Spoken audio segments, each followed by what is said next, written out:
எசேக்கியேல் 16 அதிகாரம் 52 வசனம். இப்போதும் உன் சகோதரிகளை குற்றவாளிகள் என்று தீர்த்த நீ அவர்களை பார்க்கிலும் அருவருப்பாக செய்த உன் பாவங்களின் நிமித்தம் உன் இலச்சையை சுமந்து கொள்.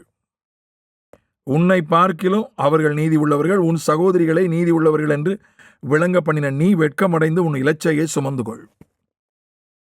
இங்கே இஸ்ரவேல் ஜனத்தை பார்த்து ஆண்டவர் சொல்றாரு, நீ சோதோமையும் உன் சுற்றிலும் இருக்கக்கூடிய மற்ற புறஜாதிகளையும் நீ குற்றவாளிகள் என்று தீர்த்தாய். அவங்க விக்கிர ஆராதனை பண்ணாங்க, அவங்க விருத்த சேதனம் பண்ணலை, அவங்க பாவம் பண்ணாங்க, கொலை பண்ணாங்க என்று அவர்களை நீ குற்றவாளியாக தீர்த்தாய். ஆனா அவர்களை விட நீ அதிகமாய் பாவம் செய்து விட்டாய். அவர்களை பார்க்கிலும் அருவருப்பாக செய்த உன் பாவங்களின் நிமித்தம் உன் சகோதரிகளை குற்றவாளிகள் என்று தீர்த்த நீ குற்றவாளிகளா ஒருத்தரை தீர்க்கிறதற்கும் ஒன்றை குற்றம் என்று தீர்ப்பதற்கும் வித்தியாசம் இருக்கு. இப்போ சமீபத்தில் நேத்தோ முந்தா நேத்தோ நடந்த இந்த பதிவு செய்யப்படக்கூடிய தேதி, இதிலிருந்து ஒரு நாள் 2 நாளைக்கு முன்னே நடந்த ஒரு சம்பவத்தை சொல்றேன். டொனால்டு ட்ரம்ப் பெரிய வரலாற்று சாதனை படைத்து அமெரிக்க ஜனாதிபதியா, இப்போ இந்த செய்தி வெளியே வரும்போது அமெரிக்க ஜனாதிபதியா பதவி ஏற்று இருப்பார் 20ஆம் தேதி. இப்போ இது பதிவு செய்யும் போது இன்னும் அவர் அமெரிக்க ஜனாதிபதியா பதவி ஏற்கல, எலெக்ட் தான், பிரசிடென்ட் எலெக்ட். இப்போ அவர் மேல ஒரு வழக்கு, அவர் யாரையோ வாயை மூடுவதற்காக அவர்களுக்கு பணம் கொடுத்தார், அப்படி ஒரு குற்றச்சாட்டு, ஒரு வழக்கு. அதனுடைய தீர்ப்பு வந்திருக்கிறது. நியூயார்க்கினுடைய நீதிமன்றம் தீர்ப்பு சொல்லியிருக்கிறது, டொனால்டு ட்ரம்ப் குற்றம் செய்திருக்கிறார், அவர் குற்றம் செய்திருக்கிறார். ஆனால் அவருக்கு நிபந்தனையற்ற விடுதலை கொடுக்கிறோம், அவர் நாட்டினுடைய உயர்ந்த பதவியை ஏற்கப் போகிறார், அவரை வாழ்த்துகிறோம். எனக்கு நான் இந்த நீதி தீர்ப்புகளை எல்லாம் படிப்பேன். நான் கொஞ்சம் வித்தியாசமான ஆள், மனிதர்களே கொஞ்சம் வித்தியாசமானவன். நான் சிறந்தவன் சொல்லலை, வித்தியாசமானவன் தான் சொல்கிறேன். பிரசங்கிய ஊழியக்காரர்களையும் நான் கொஞ்சம் வித்தியாசமான, நான் ரொம்ப படிக்கிறது தீர்ப்புகளை ரொம்ப படிப்பேன். நீதிமன்ற செய்திகள் யூடியூப்லையும் போய் நீதிமன்றங்களில் அந்த வீடியோக்களை பார்ப்பேன், தீர்ப்புகளை போய் படிப்பேன். என்னமோ எனக்கு நான் ஒன்றும் சட்டம் படித்தவன் கிடையாது, ஆனால் எனக்கு ஒரு ஆர்வம் அதில்.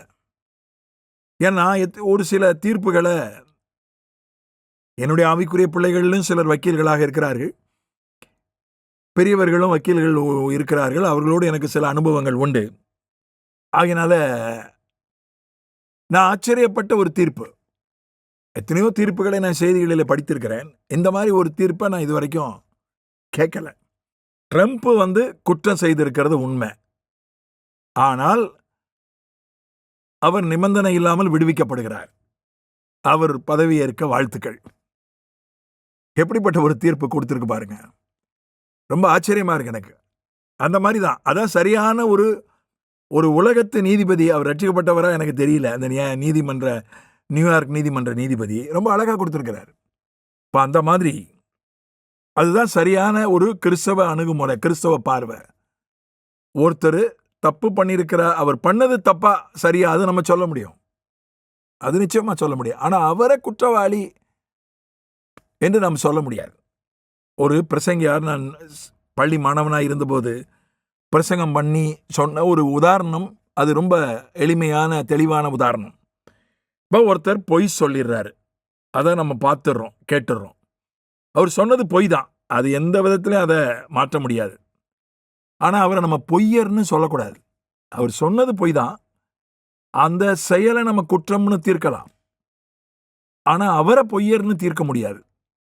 ஏன் தீர்க்க முடியாதுன்னா, அவர் அன்னைக்கோ அடுத்த நாளோ ஆண்டவர்கிட்ட போய் மன்னிப்பு கேட்டு மனம் திரும்பி அதுக்கு மன்னிப்பு பெற்றுறாரு, அல்லது பொய் சொல்றதே கூட அதோட விட்டுருக்கலாம். ஆனால் இன்னும் நம்ம பொய்யர்னு சொல்லிக்கிட்டு இருந்தா அது சரியல்ல, அது கர்த்தருடைய பார்வையில் சரியல்ல, சத்தியத்தின்படியும் அது சரியில்லை. ஆனா அவர் சொன்னது பொய் தான், அது எந்த நேரத்திலையும் அது உண்மை ஆயிராது. அது போலத்தான் அடுத்தவன் மனைவியை அபகரிச்சு அவளுடைய புருஷனா கொன்ன தாவீது, அவன் செஞ்சது தப்புதான்னு வேதமே சொல்லுது. சில இடங்கள்ல திரும்ப திரும்ப சொல்லுது. ஆனா அவனை ஆண்டவர் எப்படி சொல்றாரு? என் இருதயத்துக்கு ஏற்றவன், தாவீதை போல அவன் நடக்கல. புதிய ஏற்பாட்டில் அவனை குறித்து வாசிக்கிறோம்.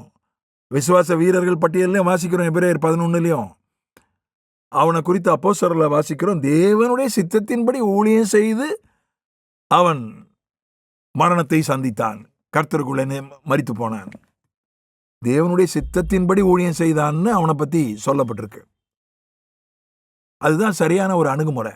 ரோமர் 2:1 நம்ம பார்க்கிறோம். ஆகையால் மற்றவர்களை குற்றவாளியாக தீர்க்கிறவனே, நீ யாரா இருந்தாலும் போக்கு சொல்ல இடமில்லை.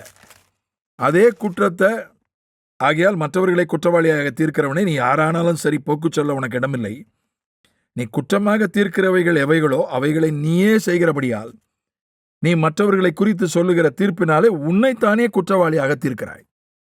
ரோமர் 2:1 ரொம்ப ஆழமான, இதை புரிஞ்சுக்கிட்டா மற்றவங்களை குற்றவாளின்னு தீர்க்க நமக்கு தைரியம் வரவே வராது. இது என்ன சொல்லுது? நீ ஒருத்தனை அவன் செஞ்சது குற்றம், அது தீர்க்கலாம். அது நம்ம வேலையா இருந்தா, ஒருவேளை நான் நீதிபதியா இருந்தா நான் சொல்லலாம் அவன் செஞ்சது குற்றம், குற்றவாளின்னு சொல்லலாம். நான் நீதிபதி வேலையில இருந்தா, அல்லது ஒரு விசாரணை குழு, ஒரு மேல் அதிகாரி, அந்த மாதிரி ஒரு பொறுப்புல ஒருவர் குற்றவாளியா இல்லையான்னு தீர்க்கக்கூடிய பொறுப்புல வேலையில் இருந்தா அதை நான் செய்யலாம். அது அல்லாதபடி ஒருவரை குற்றவாளி என்று நான் தீர்த்தால் அந்த குற்றத்தை நானே செய்யக்கூடிய நிலைமை வரும்.